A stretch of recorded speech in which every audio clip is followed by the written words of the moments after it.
Life and death depend on this discourse. That's what makes the Gita special. That's what is happening on the battlefield. Beautiful, breathtaking, real.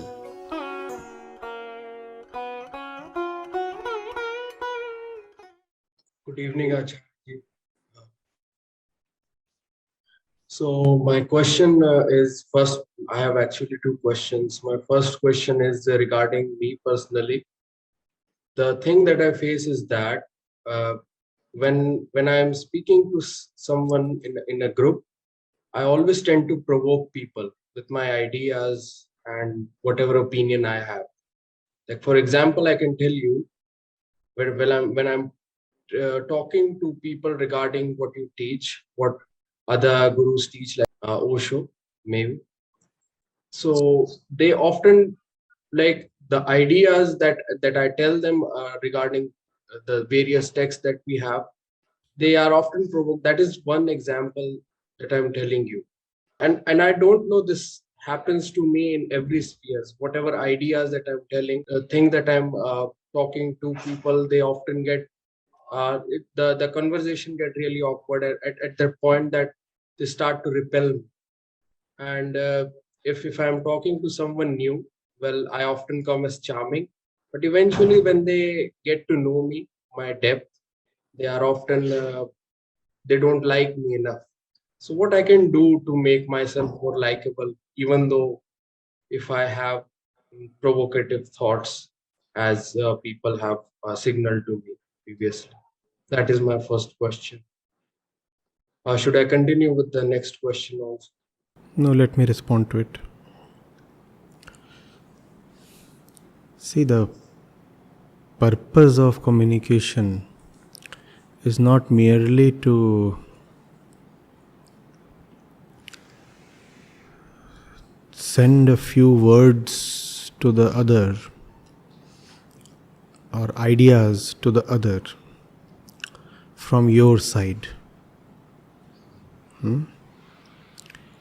The communicator or the speaker is also responsible for what the other one has received.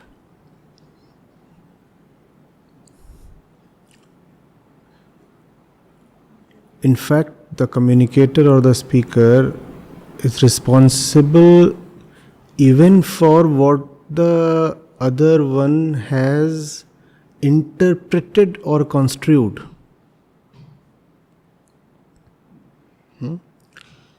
So, when you speak, obviously you want the other to understand, don't you?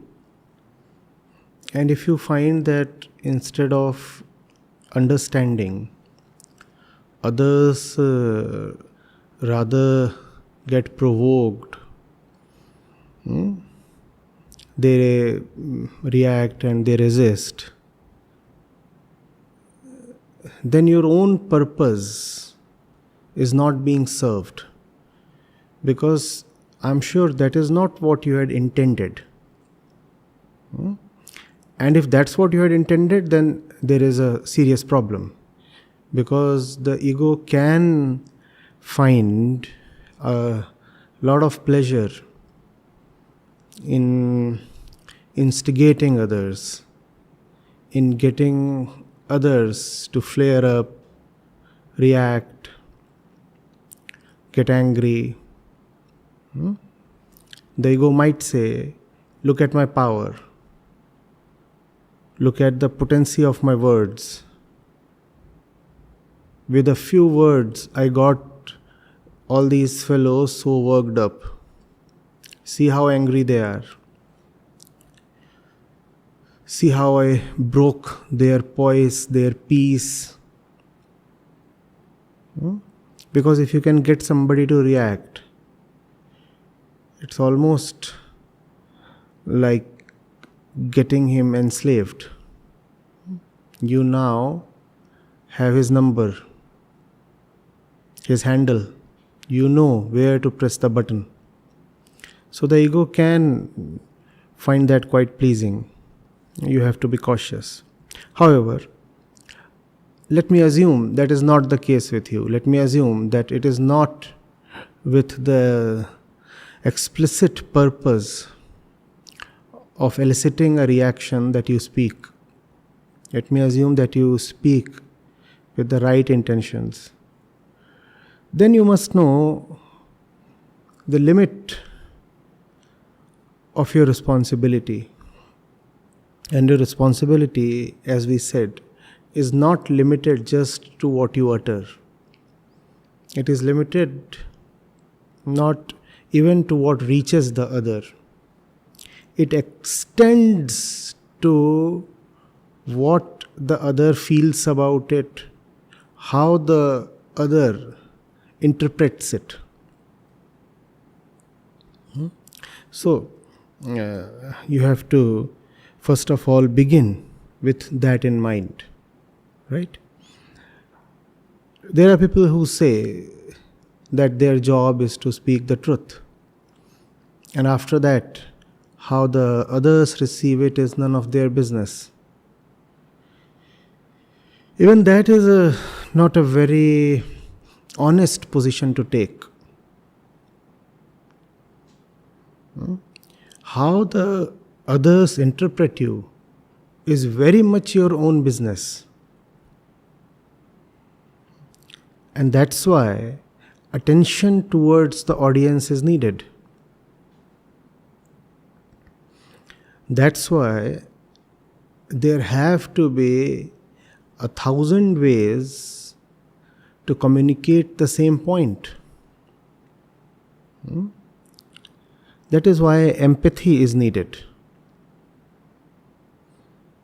If empathy is not there, the other one will not open up.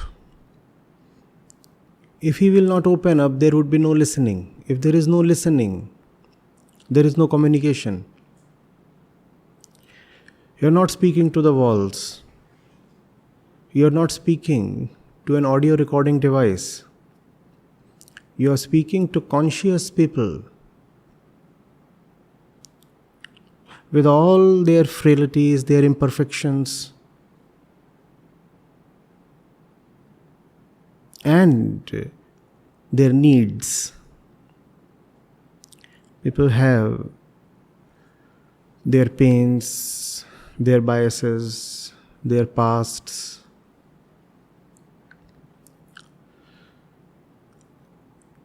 They don't come from nowhere. We all stand at specific positions of the ego. And it is from these positions that we listen to whatever we do. Therefore, the speaker has to first of all know where the listener is standing. Right examples have to be crafted. The right language has to be chosen. The right tone, the right words, and the right time and the right occasion have to be chosen. We have stories, the fables, the anecdotes that we have, in which a student comes to the teacher and asks a particular question, and the teacher says, "I will answer you." And then 8 months later, when the opportunity presents itself, that's when the teacher says, this is the answer. There has to be this kind of sensitivity to having the right time and the audience in the right frame of mind.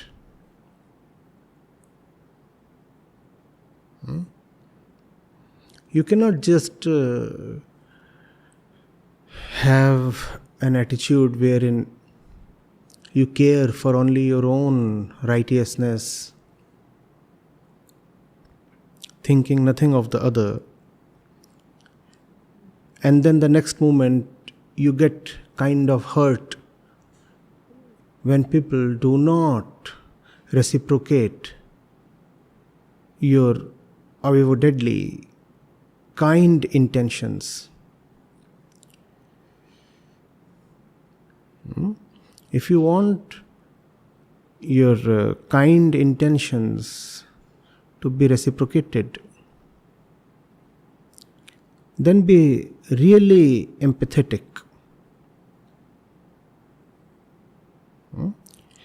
Know that your responsibility, as we said, extends beyond just speaking.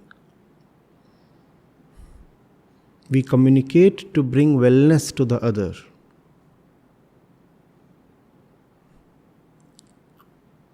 We do not communicate to speak the truth. Nobody can communicate to speak the truth. There exists nothing like the truth to be spoken. The purpose of communication is wellness or welfare, not truth. Equally, you could say that which brings real wellness to the other is the truth. Nothing else is the truth.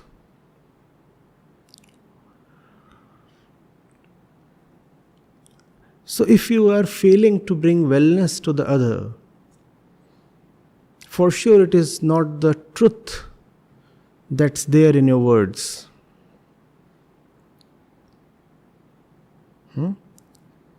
Now, after this kind of care and depth of compassion, there still would be a few or many who just won't listen, or who would listen to you from predetermined hostile centers. Then you can probably say that you have come to the utter end of your responsibility, and now you cannot do much more with such people. And then what you would be saying would be probably admissible. When you have done your utter best, even after that, there do remain people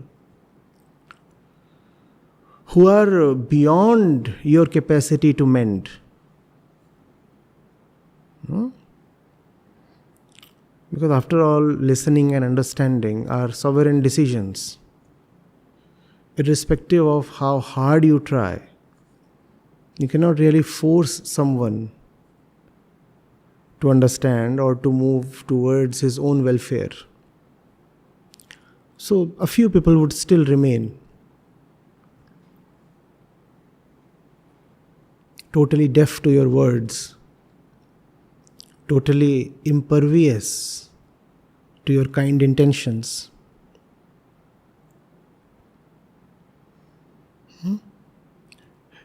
There you can excuse yourself. You can then honestly say, I did try my best, but I couldn't succeed with these few people. But obviously that is to be said after you have done your best with total empathy. How do you know whether you have done your best? Here is a hint. When you are trying to reach out to the other, to explain to the other, you will have to leave your own position. You cannot say that I am a scholar and therefore I will use scholarly language. You cannot say, I love Indian history, therefore I'll come up with examples only from Indian history. You cannot say that the world of the other is untouchable. They live in filthy places. Therefore, I won't go close to them. You cannot say, I speak from the heights of the truth, and the listeners are all rolling down there in the mud. I won't stoop down to them.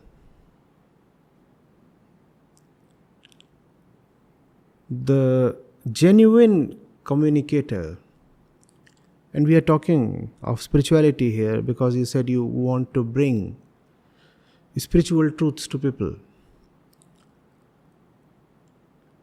will have to be a very versatile person. And that versatility is not a skill, it is compassion.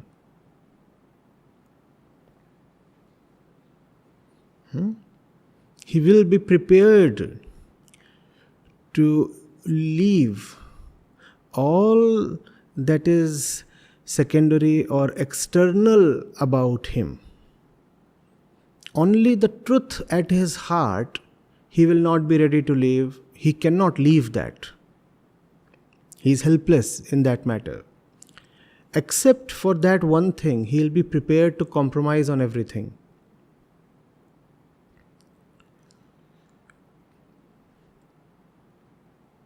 He will stoop, he will change, he will bend.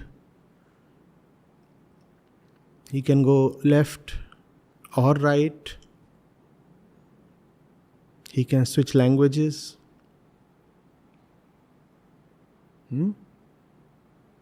He can act juvenile for a while.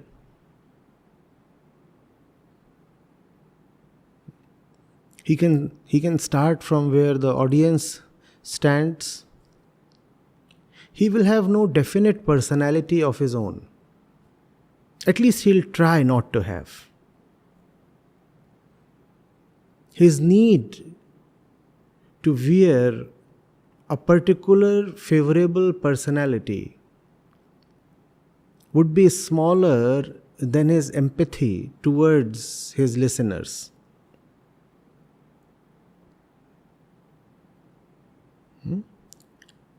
So he'll not be hesitant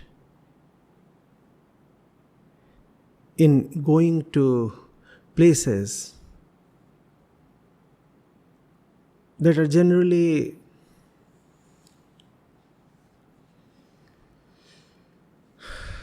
considered off limits.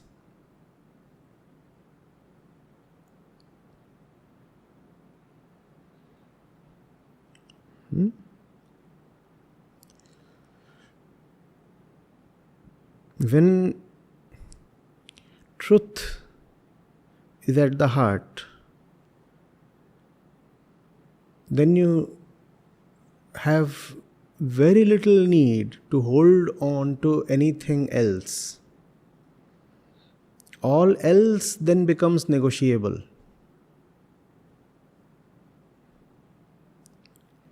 You cannot say, your name please?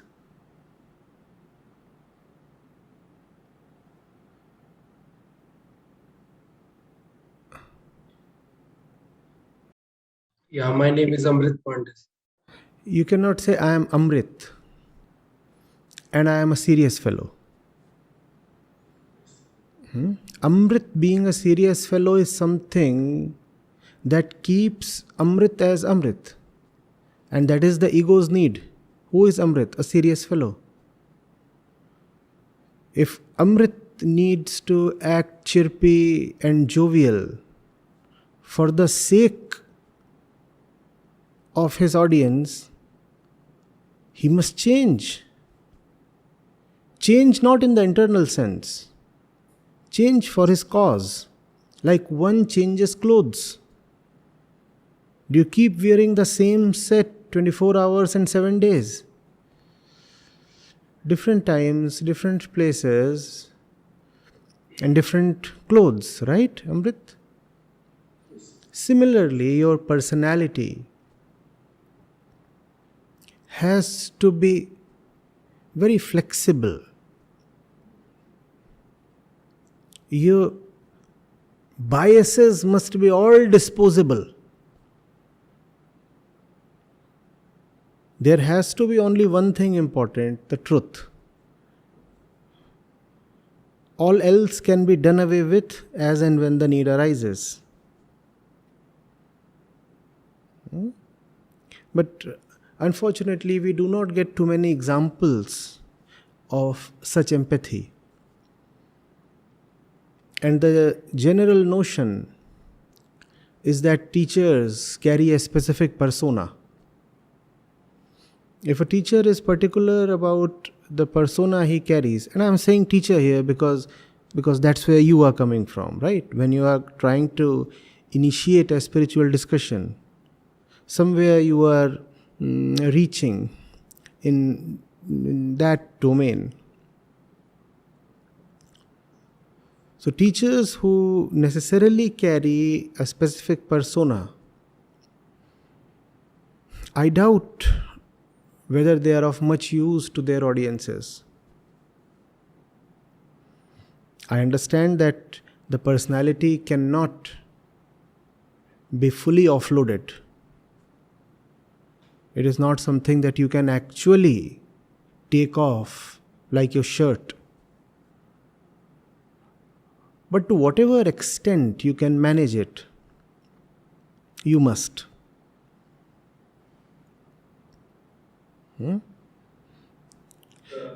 Let me add one last thing to it, Amrit. To your words, people listen later.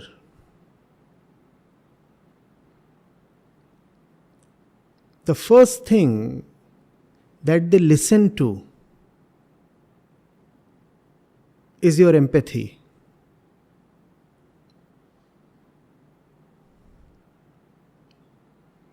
They want to see whether your face and your eyes carry their pains.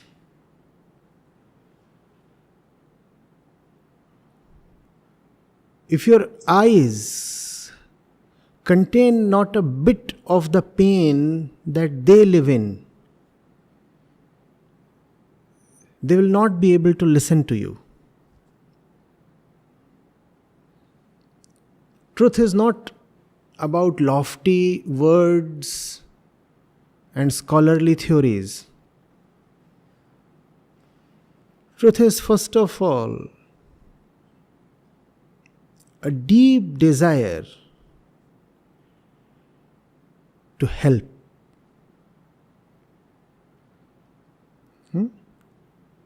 If they see that you want to help, they will listen.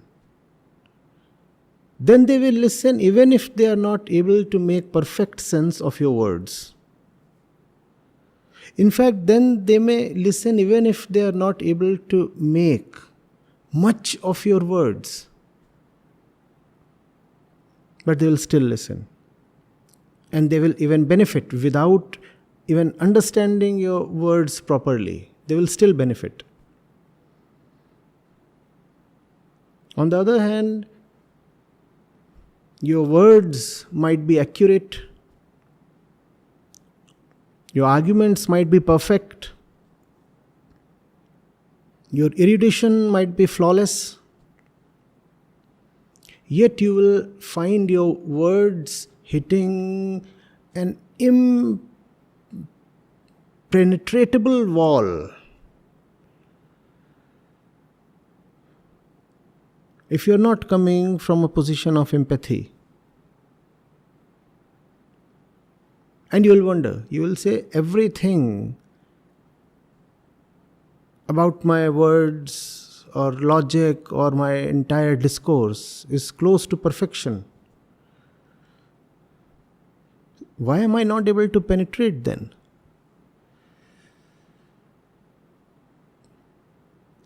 It's not knowledge that penetrates the other. It's love. Knowledge is a small thing, very small thing.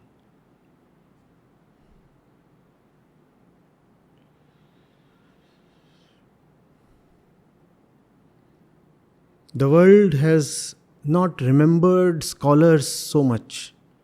Oh, they are given their due share of admiration and respect. It is the great lovers who become immortal in the heart. The saint is always above the scholar.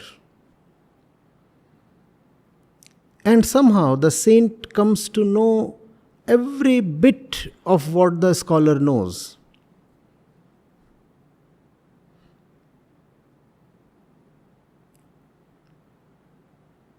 Love is a great teacher. Love will beget knowledge. However, it is not necessary that knowledge begets love.